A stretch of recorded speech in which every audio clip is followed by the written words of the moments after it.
ಆದ್ರೆ ಒಂದು ಮಾತು ಹೇಳ್ತೇವೆ, ಮುಂದೆ ನಿಮ್ಮೆಲ್ಲರ ಆಶೀರ್ವಾದದಲ್ಲಿ ನಮ್ಮ ಮೈತ್ರಿ ಸರ್ಕಾರ ಮುಂದೆ ಈ ರಾಜ್ಯದಲ್ಲಿ ಅಧಿಕಾರಕ್ಕೆ ಬರುತ್ತೆ ಅಂತಕ್ಕಂಥ ನಂಬಿಕೆ ಏನಿದೆ. ನನ್ನ ಅನ್ಫಿನಿಶ್ಡ್ ಕೆಲವು ಅಜೆಂಡಾಗಳಿದ್ದಾವೆ. ನಿಮ್ಮ ಸಮಸ್ಯೆಗಳಿಗೆ ಶಾಶ್ವತವಾದ ಪರಿಹಾರಗಳನ್ನ ತರತಕ್ಕಂಥ ನಿಟ್ಟಿನಲ್ಲಿ ನಿಮ್ಮೆಲ್ಲರ ನಾವು ಜೊತೆಯಲ್ಲಿದ್ದೇವೆ. ಮುಂದೆ ಜೆಡಿಎಸ್ ಹಾಗೆ ಬಿಜೆಪಿ ಮೈತ್ರಿ ಸರ್ಕಾರ ಅಧಿಕಾರಕ್ಕೆ ಬಂದೇ ಬರ್ತದೆ. ನಾನು ಸಿಎಂ ಆಗಿದ್ದ 2 ಅವಧಿಗಳಲ್ಲಿ ಅಪೂರ್ಣವಾಗಿರುವ ಎಲ್ಲಾ ಕೆಲಸಗಳನ್ನು ಆಗ ನಾವು ಮಾಡಿ ಮುಗಿಸ್ತೇವೆ ಅಂತ ಹೇಳಿ ಕೇಂದ್ರದ ಬೃಹತ್ ಕೈಗಾರಿಕೆ ಮತ್ತು ಉಕ್ಕು ಖಾತೆ ಸಚಿವ ಎಚ್.ಡಿ. ಕುಮಾರಸ್ವಾಮಿ ಅವರು ಸ್ಫೋಟಕ ಹೇಳಿಕೆಯನ್ನು ನೀಡಿದ್ದಾರೆ. ಸಕಲೇಶಪುರದಲ್ಲಿ ಕಾಫಿ ಬೆಳೆಗಾರರ ಸಮಾವೇಶವನ್ನು ಉದ್ದೇಶಿಸಿ ಮಾತನಾಡಿದಂತಹ ಕೇಂದ್ರ ಸಚಿವ ಎಚ್.ಡಿ. ಕುಮಾರಸ್ವಾಮಿ ಅವರು 2006ರಲ್ಲಿ ಜೆಡಿಎಸ್ ಮತ್ತು ಬಿಜೆಪಿ ಸಮ್ಮಿಶ್ರ ಸರ್ಕಾರ ರಚನೆಯಾದಾಗ ಅನೇಕ ಜನಪರ ಕಾರ್ಯಕ್ರಮಗಳನ್ನು ನೀಡಿದ್ದೇವೆ. ಆಗ ಜನಪರ ಕಾರ್ಯಕ್ರಮಗಳ ಜಾರಿ ಬಾಕಿ ಉಳಿದಿದೆ. ಅವೆಲ್ಲವನ್ನ ಕೂಡ ಅನುಷ್ಠಾನಕ್ಕೆ ತರಬೇಕಾದ್ರೆ ಮತ್ತೊಮ್ಮೆ ಮೈತ್ರಿ ಸರ್ಕಾರ ಬರಬೇಕಾಗಿದೆ.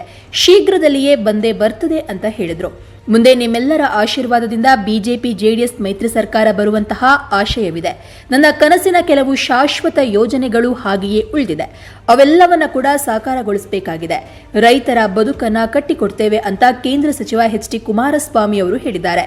ಇನ್ನು ಪ್ರಾಕೃತಿಕ ಕಾರಣ ಹಾಗೂ ಪ್ರತಿಕೂಲಕರ ಹವಾಮಾನದಿಂದ ಕಾಫಿ ಬೆಳೆಗಾರರು ಸಂಕಷ್ಟದಲ್ಲಿ ಸಿಲುಕಿದ್ದಾರೆ.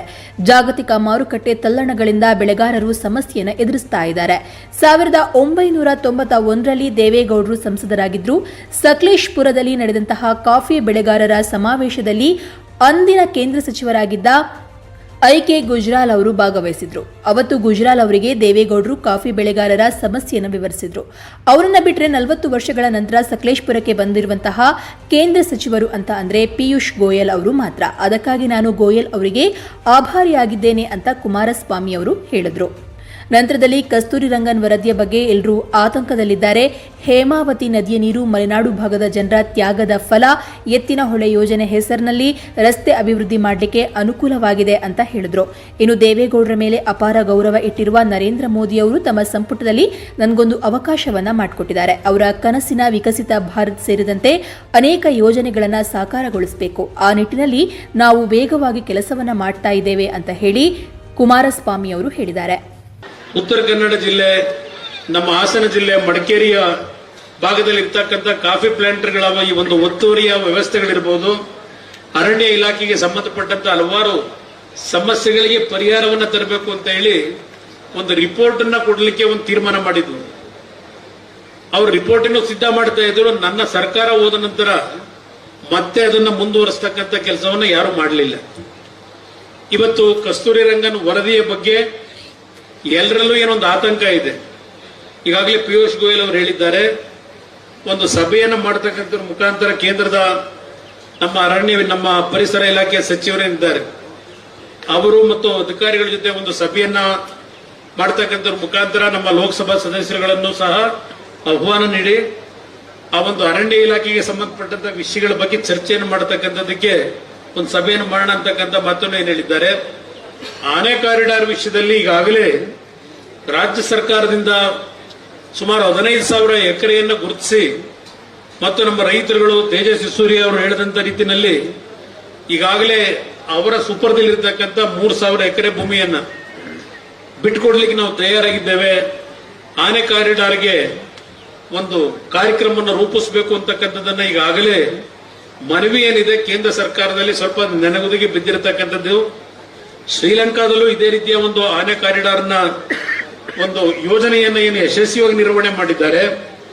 ಇದ್ರ ಬಗ್ಗೆ ಶಾಶ್ವತವಾದಂತ ಪರಿಹಾರವನ್ನು ತರಲೇಬೇಕಾಗಿದೆ. ಇಲ್ಲದಿದ್ರೆ ನಮ್ಮ ರೈತರ ಬದುಕು ಪ್ರತಿನಿತ್ಯ ಒಂದು ಆತಂಕದಲ್ಲಿ ಬದುಕನ್ನು ನೀವು ಇಲ್ಲಿ ಮಲೆನಾಡು ಪ್ರದೇಶದಲ್ಲಿ ಮಾಡಬೇಕಾದಂತ ಅನಿವಾರ್ಯ ಪರಿಸ್ಥಿತಿಯಲ್ಲಿ ಇದ್ದೀರಿ. ನಾನು 2ನೇ ಬಾರಿ ಮುಖ್ಯಮಂತ್ರಿ ಆದಾಗ ಈ ಒಂದು ತಡೆಗೋಡೆಗಳನ್ನು ನಿರ್ಮಾಣ ಮಾಡಬೇಕು ಅಂತ ಹೇಳಿ 100 ಕೋಟಿ ಹಣವನ್ನು ಬಿಡುಗಡೆ ಮಾಡಿದ್ದೆ. ನಮ್ಮ ರೈಲ್ವೆ ಗರ್ಡರ್ಗಳ ಮುಖಾಂತರ ಒಂದು ತಡೆಗೋಡೆಗಳನ್ನ ನಿರ್ಮಾಣ ಮಾಡಬೇಕು ಅಂತ. ಅದಾದ ನಂತರ ಯಾರು ಅದರ ಬಗ್ಗೆ ಮುಂದಿನ ದಿನಗಳಲ್ಲಿ ಕ್ರಮ ತೆಗೆದುಕೊಳ್ಳಿಲ್ಲ. ಅದ್ರ ಜೊತೆಯಲ್ಲಿ ನೀವು ಮಳೆಗಾಲದಲ್ಲಿ ಅನುಭವಿಸತಕ್ಕಂಥ ಪರಿಸ್ಥಿತಿಗಳು ನಿಮ್ಮಿಂದಲೇ ಸಹ ಇವತ್ತು ರಾಜ್ಯದ ಹಲವಾರು ಭಾಗದ ಕುಟುಂಬಗಳು ಬದುಕ್ತಾ ಇದ್ರೆ ಹೇಮಾವತಿ ಜಲಾಶಯಕ್ಕೆ ನೀರು ಬರ್ತಕ್ಕಂಥದ್ದೇನಿದೆ, ನೀವು ನಿಮ್ಮ ಒಂದು ತ್ಯಾಗದ ಫಲ ಅದೆಷ್ಟೇ ಅಲ್ಲ. ಬಹುಶಃ ಇವತ್ತಿನ ಎತ್ತಿನ ಹೊಳೆ ಯೋಜನೆ, ಬಹುಶಃ ಯೋಜನೆ ಹೆಸರಿನಲ್ಲಿ ಕೆಲವು ರಸ್ತೆಗಳನ್ನ ಅಭಿವೃದ್ಧಿ ಮಾಡ್ಕೊಳ್ಳಿಕ್ಕೆ ಬಹುಶಃ ಅನುಕೂಲಗಳಾಗಿರ್ಬಹುದು. ಆ ಎತ್ತಿನಗಳ ಯೋಜನೆ ಬಂದಂತ ಹಿನ್ನೆಲೆಯಲ್ಲಿ ಅದರ ಬಗ್ಗೆ ನಾನು ಇಲ್ಲಿ ಚರ್ಚೆ ಮಾಡ್ಲಿಕ್ಕೆ ಹೋಗೋದಿಲ್ಲ. ಇವತ್ತು ಪ್ರತಿ ವರ್ಷ ಮಳೆಗಾಲದಲ್ಲಿ ಇತ್ತೀಚೆಗೆ ನೀವು ಅನುಭವಿಸ್ತಕ್ಕಂಥ ಒಂದು ಪರಿಸ್ಥಿತಿಗಳನ್ನ ನಾವು ಕಂಡಿದ್ದೇವೆ. ಇವತ್ತೇನು 18,000 ರೂಪಾಯಿಗಳನ್ನ ಇವತ್ತು ಪರಿಹಾರವನ್ನ ಇವತ್ತು ಕೊಡ್ತಕ್ಕಂಥ ಒಂದು ವ್ಯವಸ್ಥೆಯನ್ನ 36,000 ರೂಪಾಯಿಗಳ ಗರಿಷ್ಠ ಹಣವನ್ನ ಕೊಡ್ತಕ್ಕಂಥದ್ದು ಏನಿದೆ ಅದನ್ನ 50,000ಕ್ಕಾದರೂ ಏರಿಸಬೇಕು ಅಂತಕ್ಕಂಥದ್ದು ನಿಮ್ಮಗಳ ಬೇಡಿಕೆ ಇದೆ ಅಂತಕ್ಕಂಥದ್ದನ್ನು ಗಮನಿಸಿದ್ದೇನೆ. ಬಹುಶಃ ಇದು ರಾಜ್ಯ ಸರ್ಕಾರ ತೆಗೆದುಕೋಬೇಕಾದಂತ ನಿರ್ಧಾರ, ರಾಜ್ಯ ಸರ್ಕಾರದಲ್ಲಿ ಆಗಬೇಕಾಗಿದೆ. ಆದರೆ ಒಂದು ಮಾತು ಹೇಳ್ತೇವೆ, ಮುಂದೆ ನಿಮ್ಮೆಲ್ಲರ ಆಶೀರ್ವಾದದಲ್ಲಿ ನಮ್ಮ ಮೈತ್ರಿ ಸರ್ಕಾರ ಮುಂದೆ ಈ ರಾಜ್ಯದಲ್ಲಿ ಅಧಿಕಾರಕ್ಕೆ ಬರುತ್ತೆ ಅಂತಕ್ಕಂಥ ನಂಬಿಕೆ ಏನಿದೆ. ನನ್ನ ಅನ್ಫಿನಿಶ್ಡ್ ಕೆಲವು ಅಜೆಂಡಾಗಳಿದ್ದಾವೆ. ವಿಶೇಷವಾಗಿ ನಮ್ಮ ರೈತರ ಬದುಕನ್ನ ನಾವೇನು ನೋಡಿದ್ದೇವೆ ಅದೆಲ್ಲವನ್ನ ಕಾರ್ಯರೂಪಕ್ಕೆ ತರತಕ್ಕಂಥದ್ದಕ್ಕೆ ನಾವು ಎರಡೂ ಪಕ್ಷಗಳು ಒಟ್ಟಾಗಿ ನಿಮ್ಮ ಸಮಸ್ಯೆಗಳಿಗೆ ಶಾಶ್ವತವಾದ ಪರಿಹಾರಗಳನ್ನ ತರತಕ್ಕಂಥ ನಿಟ್ಟಿನಲ್ಲಿ ನಿಮ್ಮೆಲ್ಲರ ನಾವು ಜೊತೆಯಲ್ಲಿದ್ದೇವೆ. ಇವತ್ತು ಕೇಂದ್ರದಲ್ಲಿ ಈ ಜಿಲ್ಲೆಯ ಒಂದು ಮಣ್ಣಿನಲ್ಲಿ ಹುಟ್ಟಿರತಕ್ಕಂಥ ನನಗೆ ಏನೋ ಒಂದು ರಾಜಕೀಯ ಶಕ್ತಿಯನ್ನ ಈ ನಾಡಿನ ಜನತೆ ಕೊಟ್ಟಿದ್ದಾರೆ. ಇವತ್ತು ಗೌರವಾನ್ವಿತ ಪ್ರಧಾನಮಂತ್ರಿಗಳು ನರೇಂದ್ರ ಮೋದಿ ಅವರು ಇವತ್ತು ನಮ್ಮ ತಂದೆಯ ಜೊತೆ ಇರತಕ್ಕಂಥ ಅವರ ಒಂದು ಗೌರವ ಭಾವನೆಗಳ ಹಿನ್ನೆಲೆಯಲ್ಲಿ ನನಗೊಂದು ಅವಕಾಶವನ್ನು ಕಲ್ಪಿಸಿದ್ದಾರೆ ಕೇಂದ್ರದಲ್ಲಿ. ಇವತ್ತು ನರೇಂದ್ರ ಮೋದಿ ಅವರ ಸರ್ಕಾರದಲ್ಲಿ ಮಂತ್ರಿಯಾಗಿ ಕೆಲಸವನ್ನು ಮಾಡತಕ್ಕಂಥ ಒಂದು ಅವಕಾಶ ಏನು ದೊರಕಿದೆ. ಅವರಲ್ಲಿ ಪ್ರತಿನಿತ್ಯ ಈ ದೇಶದ ಒಂದು ಅಭಿವೃದ್ಧಿ, ಈ ದೇಶದ ಒಂದು ವಿಕಸಿತ ಭಾರತವನ್ನ, ಆತ್ಮನಿರ್ಭರ ಭಾರತವನ್ನ ಯಾವ ರೀತಿ ನಿರ್ಮಾಣ ಮಾಡಬೇಕು ಅಂತಕ್ಕಂಥದ್ದು ಪ್ರತಿ ಕ್ಯಾಬಿನೆಟ್ ಅಲ್ಲಿ ಚರ್ಚೆ ಮಾಡತಕ್ಕಂಥದ್ದು ಅವರ ಒಂದು ಕನಸೇನು ಇಟ್ಕೊಂಡಿದ್ದಾರೆ. ಅದೆಲ್ಲವನ್ನ ಕಾರ್ಯರೂಪ ತರಲಿಕ್ಕೆ ಹಲವಾರು ಮಂತ್ರಿಗಳು ಅವರದೇ ಆದಂತಹ ಕೊಡುಗೆಯನ್ನು ಕೊಡ್ತಿದ್ದಾರೆ. ವಿಶೇಷವಾಗಿ ನಮ್ಮ ಪಿಯೂಷ್ ಗೋಯಲ್ ಅವರು ಈ ವಿಷಯದಲ್ಲಿ ಬಹಳ ಮುಂದಿದ್ದಾರೆ. ಕಾಫಿ ಬೆಳೆಯಲ್ಲಿ ಅವರು 2ನೇ ಸ್ಥಾನದಲ್ಲಿದ್ದಾರೆ, ವಿಯೆಟ್ನಾಂ ಅವರು. ಇವತ್ತು ನಾವು 7ನೇ ಸ್ಥಾನದಲ್ಲಿ ನಿದ್ದೇವೆ. ಇವತ್ತು ನಿಮ್ಮಗಳ ಒಂದು ದೇಶಕ್ಕೆ ಯಾವೊಂದು GDP ಬಗ್ಗೆ ಚರ್ಚೆ ಮಾಡ್ತಾ ಇದ್ರು ನಮ್ಮ ಮೋಹನ್ ಕುಮಾರ್ ಅವರು.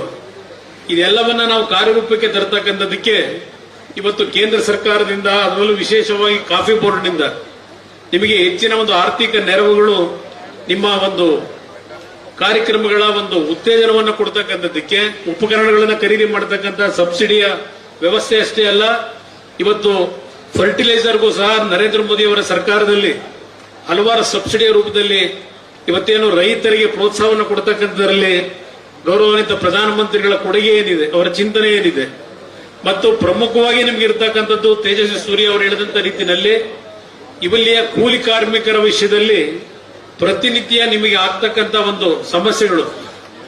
ಯಾಕೆಂದ್ರೆ ಇವತ್ತು ಕೂಲಿ ಕಾರ್ಮಿಕರು ದೊರಕತಕ್ಕಂಥದ್ದು ಕಷ್ಟ. ನಿಮಗೆ ಒಂದು ಕಾಲದಲ್ಲಿ ಇಂಥ ಸಮಸ್ಯೆ ಇರಲಿಲ್ಲ, ಒಂದು ಕಾಲದಲ್ಲಿ ರೇಟ್ ಇರಲಿಲ್ಲ.